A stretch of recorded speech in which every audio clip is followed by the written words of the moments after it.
Yes, അപ്പോൾ മറ്റൊരു പ്രേക്ഷകൻ ഡയറക്റ്റ് നമ്മുടെ സ്ക്രീനിലേക്ക് എത്താൻ പോകുന്നു. Jomon Varkey from Sharjah. Hello, hi. Jomon വരട്ടെ. ഹായ്, നമസ്കാരം. നമസ്കാരം, എന്തൊക്കെയുണ്ട് ചേട്ടാ വിശേഷങ്ങൾ? നമസ്കാരം ചേട്ടാ.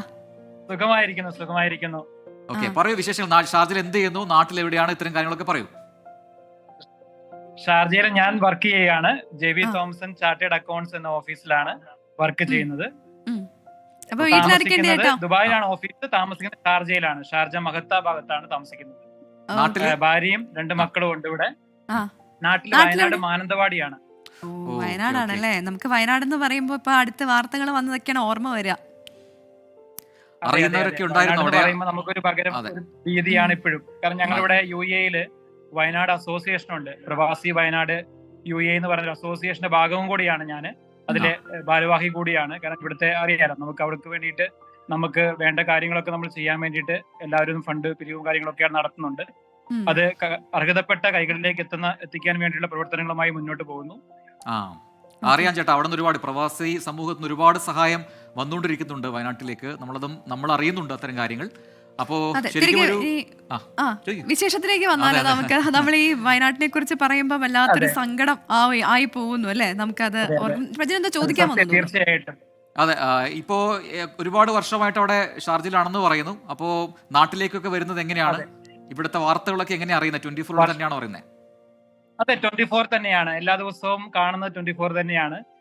ഇത് എന്നും എല്ലാ വാർത്തകളും പ്രധാനപ്പെട്ട വിശേഷങ്ങളും തെരഞ്ഞെടുപ്പ് വിശേഷങ്ങളും ഒക്കെ നമ്മൾ അറിയുന്നത് ഫസ്റ്റ് പ്രയോറിറ്റി കൊടുക്കുന്നത് ഫ്ലവേഴ്സ് തന്നെയാണ്. കാരണം കുറച്ച് ആധികാരികമായി വളരെ ക്രിസ്റ്റൽ ക്ലിയർ ആയിട്ട് ജനങ്ങളിലേക്ക് എത്തുന്നു എന്നുള്ളത് തന്നെയാണ് അതിന്റെ കാര്യം തന്നെ.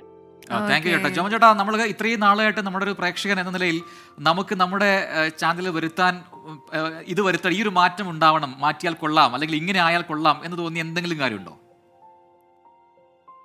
ഇപ്പം ലേറ്റസ്റ്റ് ആയിട്ട് നിങ്ങൾ ചെയ്യുന്ന ഒരു വാർത്തയുണ്ടല്ലോ, കൃത്യമായിട്ട് ജനങ്ങളിലേക്ക് ഇറങ്ങി നിന്ന് അവരുടെ പ്രശ്നങ്ങളെ പഠിച്ചുകൊണ്ട് തന്നെ അത് പൊതുസമൂഹത്തിന്റെ കൃത്യമായിട്ടുള്ള ഒരു നേതാക്കളിലേക്ക് എത്തി അതിന് പരിഹാരം കണ്ടുകൊണ്ട് തന്നെ നിങ്ങൾ മുന്നോട്ട് പോകുന്ന ഒരു പ്രവർത്തനം, അത് വളരെ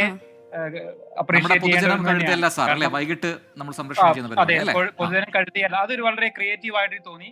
കൃത്യമായിട്ട് ജനങ്ങളുടെ പ്രശ്നങ്ങൾ പഠിച്ചുകൊണ്ട് അത് പരിഹാരം കാണുക എന്നുള്ളതാണ് ഏറ്റവും വലിയ മാതൃക എന്ന് പറയുന്നത്. പ്രത്യേകിച്ച് ഈ ഒരു കാലഘട്ടത്തില് 21ാം നൂറ്റാണ്ടിൽ ജീവിക്കുന്ന കാലഘട്ടത്തില് ഏറ്റവും പ്രാധാന്യം അറിയിക്കുന്നത് ജനങ്ങളുടെ പ്രശ്നങ്ങൾ പഠിച്ചുകൊണ്ട് തന്നെ അവരുടെ പ്രശ്നങ്ങളെ പരിഹരിച്ചുകൊണ്ട് കൃത്യമായിട്ട് മുന്നോട്ട് പോകുമ്പം അതൊരു തലമുറയ്ക്ക് തന്നെ ഒരു മാതൃകയാണ്. നിങ്ങൾക്ക് ഒരുപാട് കാര്യങ്ങൾ ചെയ്യാൻ സാധിക്കും. അത് ചെയ്യുന്നുണ്ട്, അതിനെ പ്രത്യേകമായിട്ട് അപ്രീഷിയേറ്റ് ചെയ്യാണ്. ഒരുപാട് നന്ദിയുണ്ട് ചേട്ടാ. അപ്പൊ നമ്മളോട് ഈ കാര്യങ്ങളൊക്കെ നേരിട്ട് തന്നെ വിളിച്ചറിയിച്ചതിൽ, അപ്പം തന്നെ ഈ ഷോയുടെ ഭാഗമായി പങ്കെടുത്തതിൽ നമുക്ക് ഒരുപാട് സന്തോഷം കേട്ടോ. തുടർന്ന് നമ്മുടെ തീർച്ചയായിട്ടും എല്ലാവിധ ആശംസകളും ഭാവങ്ങളും ഓരോ പരിപാടികളും ഓരോ വാർത്താ പരിപാടികളും എല്ലാം വളരെ വളരെ മഹത്തരമായിട്ട് മുന്നോട്ട് പോകുന്നു. 24 എല്ലാവിധ പ്രവർത്തകർക്കും അഭിനന്ദനങ്ങളും ആശംസകളും. താങ്ക് യു ചേട്ടാ. Thank you.